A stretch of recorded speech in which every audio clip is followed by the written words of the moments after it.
I'll call this meeting to order and ask for a roll call. Thank you, Chair Porter. Chair Porter. Here. Commissioner Wilson. Present. Commissioner Huber. Here. Commissioner Smith. Here. Commissioner Kurth. Here. Thank you. We'll begin with the invocation and pledge of allegiance led by Commissioners Smith and Wilson.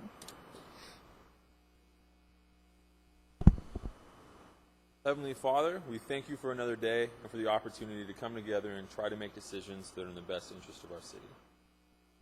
Guide us with your wisdom, hold us with your justice, comfort us with your mercy, and protect us with your power. We pray for these things in your most holy name. Amen.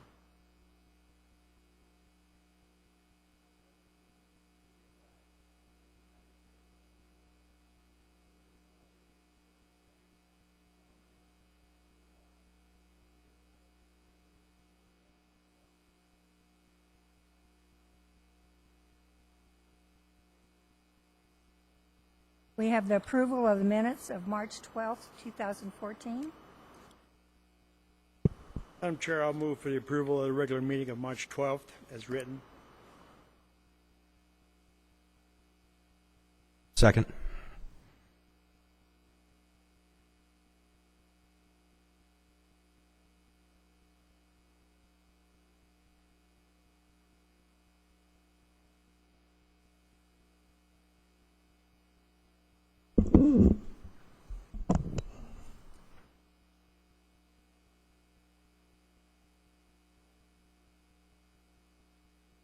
Our next items are public hearings, and if you wish to speak on any of the items, would you please print out one of these cards and present it to the secretary so that we have your correct spelling and your correct address.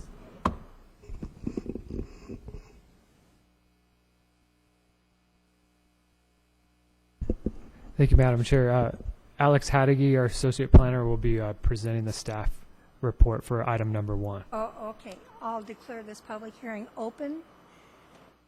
And Thank you, Madam Chair, members of the Commission. Agenda item number 1 is planning case number PLN 14-00006. It's a site plan and conditional use permit with an environmental exemption to allow for the development of a wireless communication facility in the form of a monopine tower. The proposal is located at Brentwood Park at the northwest portion of the park in an existing tree line. Although it notes 60 foot in height, the 60-foot total height is actually for the height of the the faux tree. The antennas themselves are located at 50 feet in height. The applicant has worked with staff in order to improve the fullness, so to speak, of the tree and the branches, as well as reduce the number of antennas to further camouflage it and mask it as a pine tree. That being said, staff supports the proposal as conditioned, and I'm open for any questions if you have any.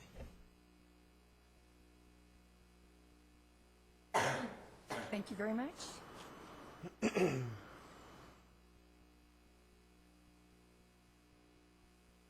And I will declare this public hearing open and ask if anyone wishes to speak. Mr. Noel Kahn. Card that I have. Good afternoon.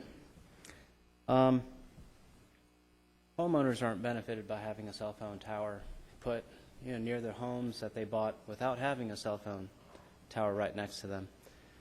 Homeowners are actually going to be adversely affected because, well, for one, it could be against their original intent to buy a house in a particular area that wasn't so close to, say, high power lines or cell phone antennas or close to the freeway.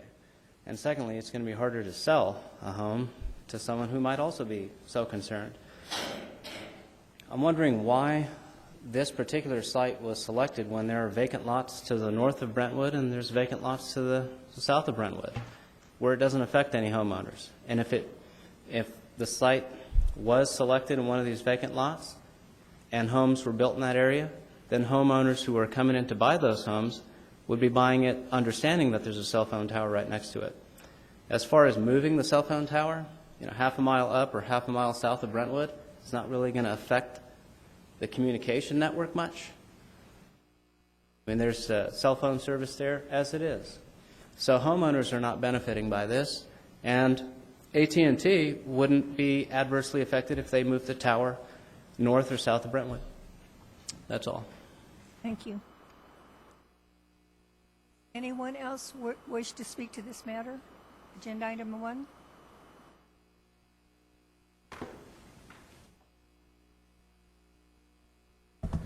Good afternoon, Commission. My name is Ross Militich. I am an employee of Core Development Services. We are the representative for AT&T on the Brentwood Park project. And I came to the public hearing this evening to address some of the community's concerns and also to address any questions that the Commission might have as well as staff, although we've been working fairly closely on this issue. One of the issues that I wanted to address is the issue of potentially lowering property values out in the area.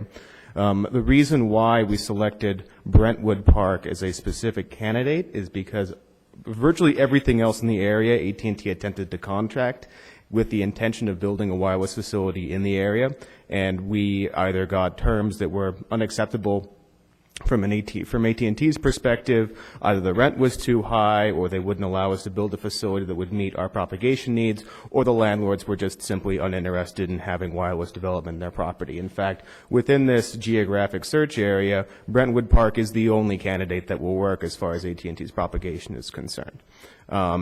The issue of property values potentially decreasing as a result of having a new cell phone tower come into the area is in fact a common one. It's one that we encounter with a fair degree of regularity. It's not one that we've ever seen significantly impact the real estate values for anybody living in the neighborhood, particularly in the area that's going to be served by this facility at Brentwood Park.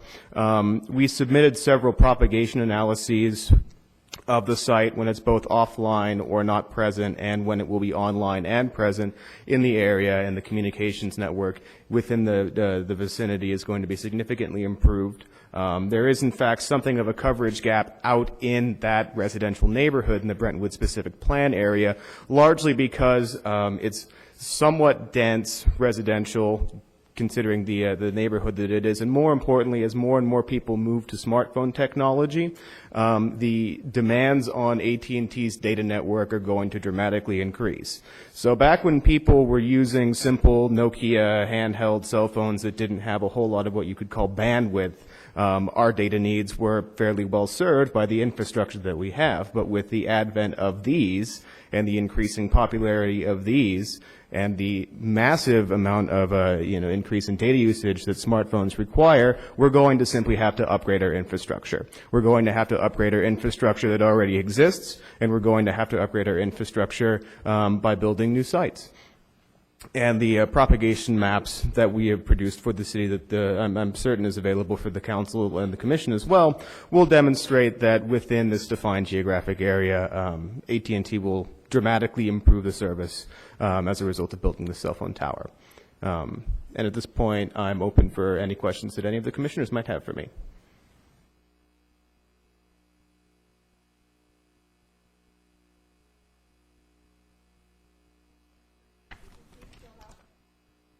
Sure. Thank you for your time and consideration. Is there anyone else who wishes to speak to this matter? And I'll declare the public hearing closed. I just had one comment. I think, as we all know, I feel that, the cell towers are kind of a necessary evil. We got to have them, can't live without them, but they could be kind of an eyesore. And in this case, it seems, they've placed it near another tree line. So I don't say it doesn't look like it's going to blend in perfectly, but at least it does somewhat blend in versus a tower that's just out in the middle of nowhere that sticks out definitely like a sore thumb. And the gentleman that just left, I was going to give him this rendering so he could see that, but he just left. So, Pleasure.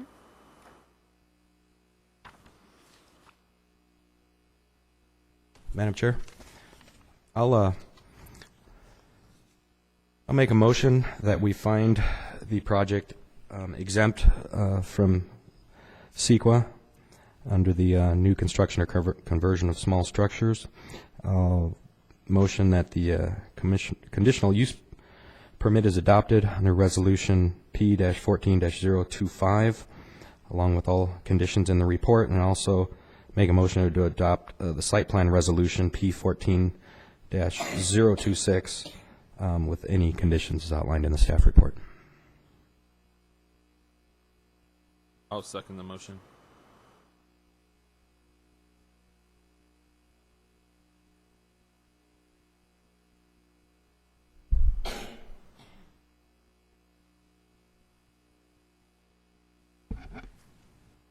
Agenda item number 2, another communication facility. Yes. Thank you, Madam Chair. Item number 2 is planning case PLN 14-00008. It's a site plan and conditional use permit with an environmental exemption to allow for the development of a wireless communication facility in the form of a monopole tower 80 feet in height. This is located at 17299 National Trails Highway. The location is placed within the LADWP transmission station on National Trails Highway. The facility isn't proposed to be a stealth product like a monopine. It's just the typical utility pole for a monopole, but it is situated behind some of the existing taller lattice towers, so it should be camouflaged somewhat from the existing towers that are there. This is within an industrial district. Probably won't have some of the issues from adjacent residential as the last one. With that, staff supports it as conditioned. There is a suspension agreement included with the site plan resolution, which would suspend the street improvements along National Trails Highway, and this was supported by engineering and acceptable by the applicant as well. We're here if you have any questions. Thank you very much. Any questions? Then I will declare the public hearing open. I have one card. Linda Hernandez?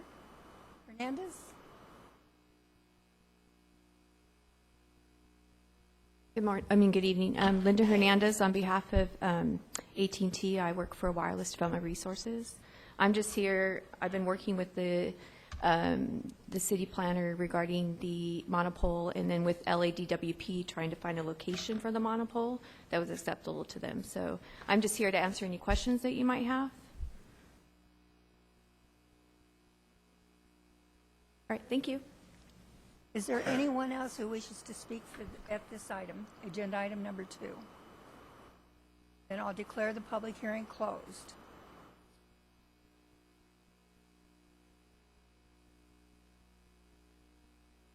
Madam Chair, I move to find this action exempt from California Environmental Quality Act per section 15303, entitled New Construction or Conversion of Small Structures, and to adopt resolution number P-14-027, approving the site plan portion of case number PLN 14-00008, and adopt resolution number P-14-028, approving the conditional use permit portion of case number PLN 14-00008.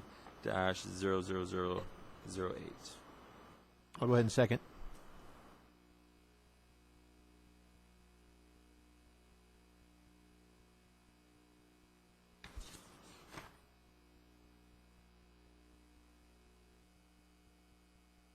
Item number 3 is another public hearing. Staff report. Thank you, Madam Chair. Agenda item number 3 is case number PLN 14-00007. It's a site plan to allow for the construction of an approximately 10,000 square foot, 2-story medical office building. This is located on Yuma Street in an area with improved streets and disturbed lots. Staff notes that this proposal is in accord with commercial design guidelines as well as Title 16 development standards, with the exception of a parking deviation that is proposed by the applicant. Staff supports the approval of a deviation due to the fact that there is interior lobby and balcony areas that are not business areas, as well as due to the fact that business hours for the second story are limited, and it will include a surgery clinic type center that utilizes a lot of the same staff from the first floor, so the parking demand should be lower. And in fact, if you deleted the interior lobby and balcony areas, which sometimes in some designs of buildings are exterior areas and not counted towards parking. If you deleted those, the site would actually have an excess of 4 parking stalls. That being said, staff supports the request, the proposal as conditioned, and I'm here for any questions. Very much. Then I'll declare the public hearing open and ask Mr. Robert Martinez come forward. Good evening, Madam Chair, members of the Commission. My name is Robert Martinez. I'm the project architect. I'd like to thank staff for working on this We're working with us on this project. I think it's come a long way, and looking forward to providing another quality built building. Any questions? Do you have any questions? We've reviewed the conditions of approval, and we're in agreement with them all. I like the color scheme. Did you pick it or did your client pick it? I like the greens and the metal gray. Actually, the green The was his black. idea. Okay, thanks. He's in the audience if you needed to address him with any questions. Thank you. He just said green. We picked the color. Thank you. Anyone else wish to speak to this item? And I'll declare the public hearing closed.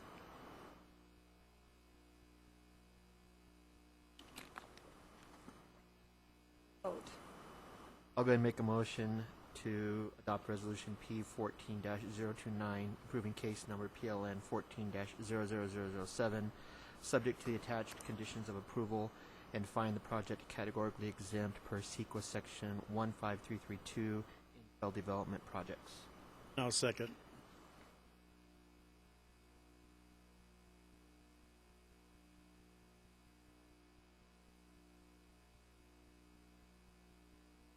That has been approved. In compliance with the Brown, this is the public comments on planning matters. In compliance with the Brown Act, it is necessary for the Planning Commission to make available time for members of the public to address the Planning Commission on items of interest that fall within the Planning Commission's subject matter jurisdiction. Please limit your length of your comments to 3 minutes. I have 2 cards for that. Mr. Ismail Malanda.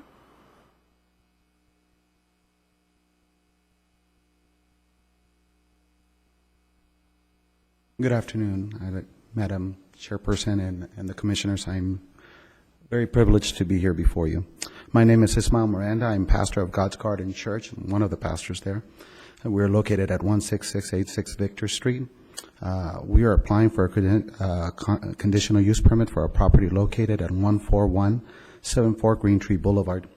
We came to the clerk's office and we looked and we asked what would we need to do to be able to move our current location.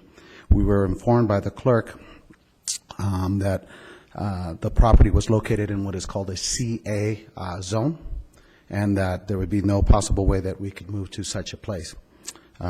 We had already talked to the lessor and the agent and found the property to be not only favorable but ideal for us. It was going to save the church thousands of dollars in the year that we can use, not only for our members but for helping the community. The clerk asked us to look at the map to see if there was any other suitable area that we could move to. And as we looked at the map, lo and behold, we found out that our church is already located in a CA property. So that we were told that under no circumstances our church could be in a CA property, but we are already located in a different CA property, but still a CA zone property. So when we asked the young man that we were speaking to as to what was going on, because we didn't quite understand, he said he didn't understand himself either, and he asked that we'd come in contact with you and ask if it would be possible for you to approve us moving from a one CA property to the other. I know that maybe the CA property rules or the zoning properties might have changed since we got ours 5 years ago. I'm not quite sure, but that's where we stand. We would really like to move into this property. It would be a blessing. It has plenty of parking. The property has been empty for a long time. The lessor is highly motivated to have us there. We're willing to sign a long-term lease agreement, and our church provides much-needed services to the community, not only to our members. We have a bread ministry that, we give out to people, anybody that might need. We try to help everyone as God has enabled us. We are a small church. We're a poor church, but we're a church that wants to serve God. The current building that we're in is a dilapidated building. The people who own the lease on the building refuse to make any repairs. We really believe it's unsafe. It's becoming an unsafe building for our children.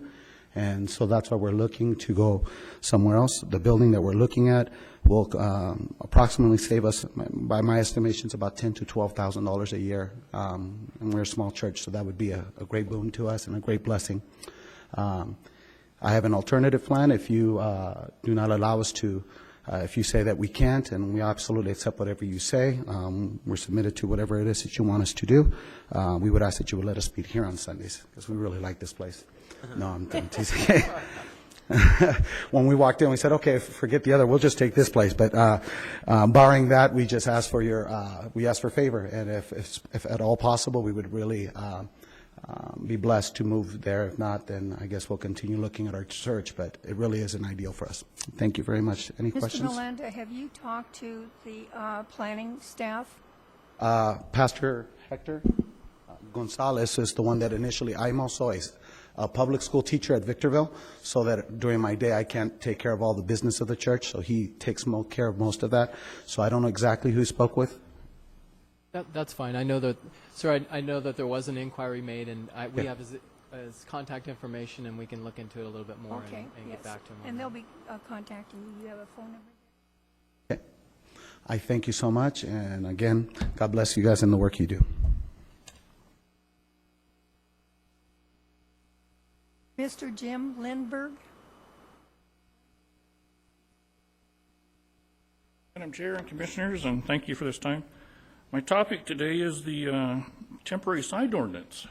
It's probably been a subject around somewhere. I've been researching why we're doing selective enforcement and why the Civic Center auto dealers aren't in compliance. My research has revealed that the only thing that I've come up with is a draft ordinance change. And the draft ordinance change said that's going to be at the hearing for the City Council on the 15th of this month. And my question is, doesn't it have to go through you people first to approve it or disapprove it before it goes to the council members? That's where I'm at. You don't have to respond to public comments, but to respond to him, you approved it at the last meeting. Recommended approval to the City Council at the last meeting. That ordinance was? The specific plan that you have? Yes, it goes to the City Council next week. I did not see it in the agenda items for last month, nor in the comments or anything. That was the Civic Center specific plan? I believe that's what he's referring to.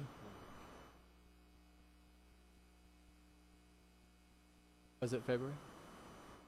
It's been through this commission before. Okay. Well, then I will tackle it. Thank you. Thank you. Is there anyone else who wishes to speak under public comments?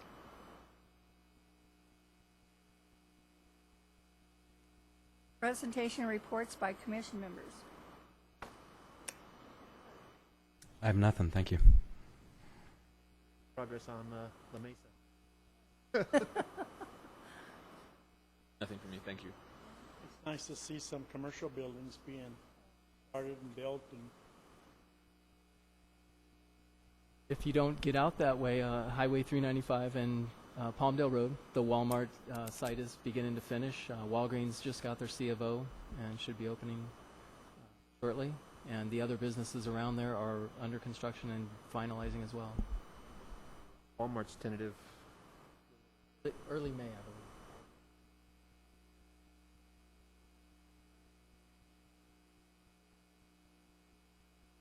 Well, if there isn't anything further, then we're going to adjourn this meeting to joint meeting, workshop with the City Council on April 22nd at 6 p.m.